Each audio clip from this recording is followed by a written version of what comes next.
E i thot, mama, ç'ke njërë. Më falë për pengesën, po desha të bëj një pyetje, thot, kur bëj një qahun, lirat me të cilat jam dakord, a duhet t'i japi burri kur ka shkurorzim, apo duhet t'i japi gjatë martesës? Pastaj a jepet zekatin për këto lira? Po nëse nuk i ka të gjitha lirat në pjesën e Kosovës të Maqedonisë Veriut, a ka më është kjo tradita e nikahut me lira turke, floriri? Tani, mehri, kur e bëjnë mehrin ose dhuratën martesore, për shembull thotë 150 lira turke. E çfarë bëjnë për shembull? Ja morën vjerrës ose kunatave, rëndësishme i bëjnë 150, ja lejnë kësaj ca kohë, pastaj ja marrin se do japin tjerëve. Edhe e mbo këto 100 lira, ose 150 lira, ose 120 lira, ose 80 lira, i mbo si kështu si taksi.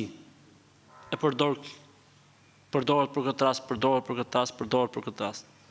Kjo faktikisht nuk është e lejuar, sepse ato lira kur t'i jepen bëhen pronë e asaj nusje që i jepen. Ose t'i jepet vlefta monetare e 150, le të themi 150 lirave, apo 100 lirave, apo 80 lirave, ose t'i lihen asaj këto lira, e para. E dyta, këto lira duhen dorëzuar. Pra ti nuk mund thush, sa është mehri 150 lira turke, flasim ato të floririt, po mirë, kur të ndahen, nëse në divorci do t'ja japim, s'funksionon kështu. Është drejta e femrës ta zotëroj mehrin në ditën e nikahut, ose nëse bjet në dakord, e ndarë në 2 pjesë. Para nikahut një pjesë, mbas nikahut një pjesë.